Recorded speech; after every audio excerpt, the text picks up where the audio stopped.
Strong Podcast. First of all, I would like to thank all my strong supporters. Thank y'all for subscribing to my channel and liking my video. Okay, today we're going to be talking about Stephen Twitch Boss.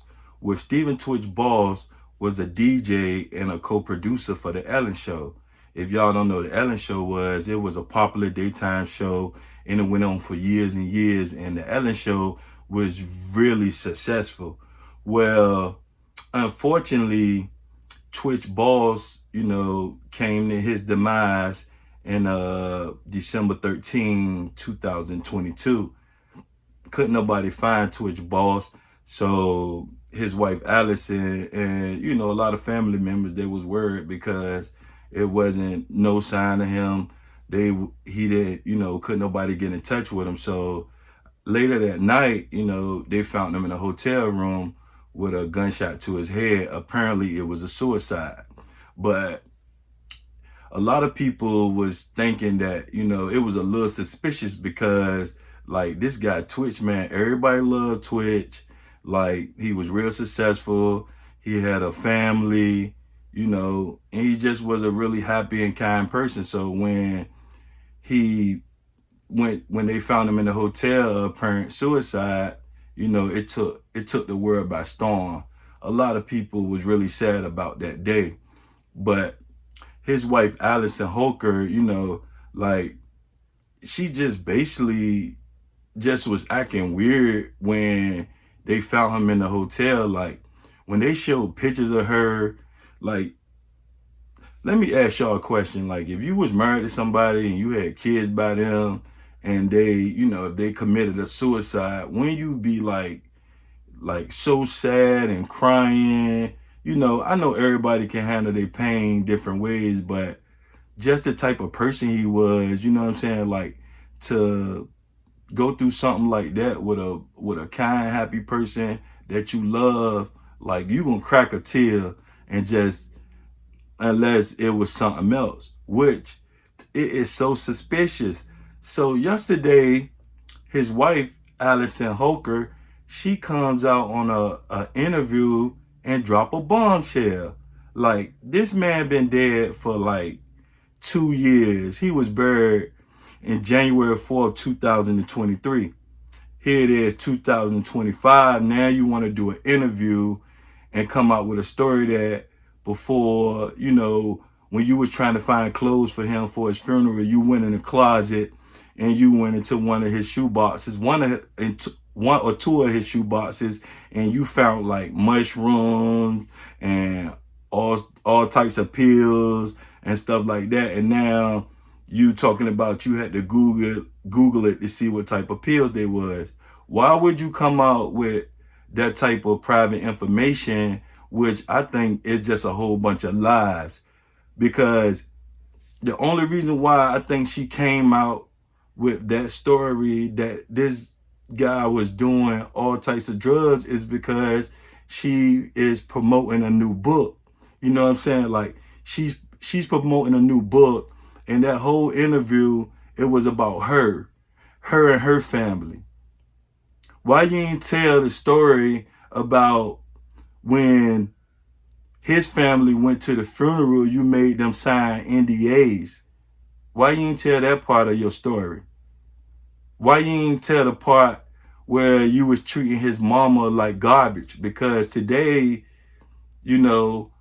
personal close friends come out and said you telling the world that you found drugs and one of his shoe boxes was so tacky and classless. Like, what are you trying to gain from, from this story?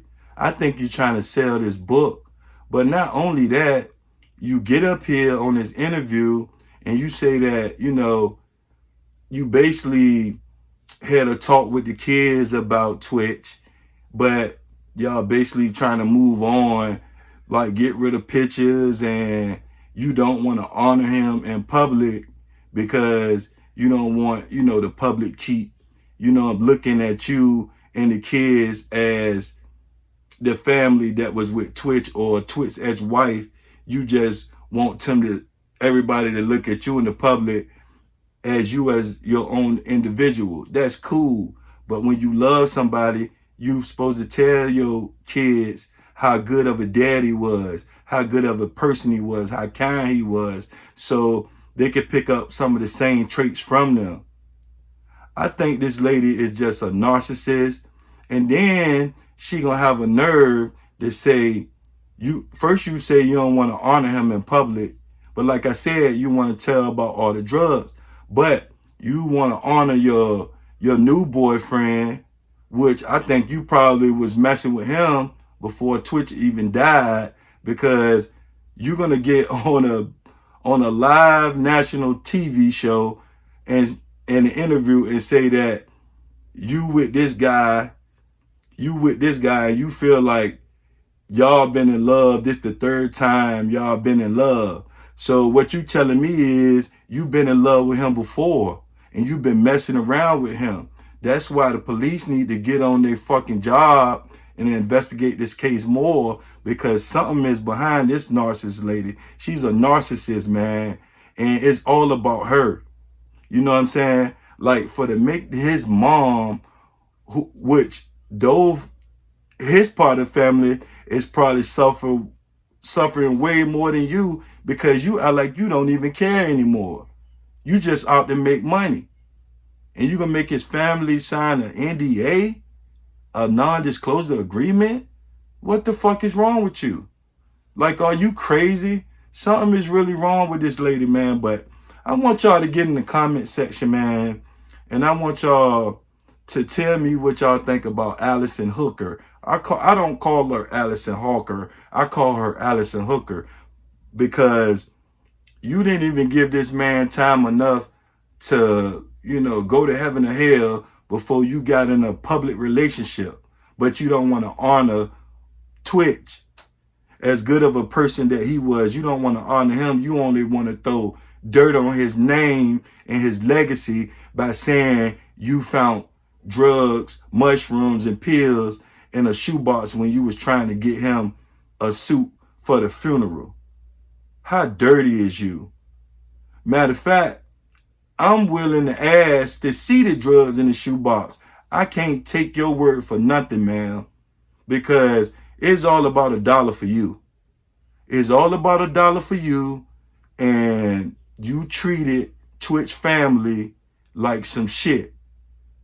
But with that being said, I want y'all to keep watching my podcast. I'm going to get y'all the latest updates on this story, because I don't think this the end of the story. I think it's more to come. And it ain't going to be good for Allison Hooker. But I love y'all. Thank y'all for subscribing to the Kept Strong podcast. I really appreciate y'all. And until next time, I'm out. Peace.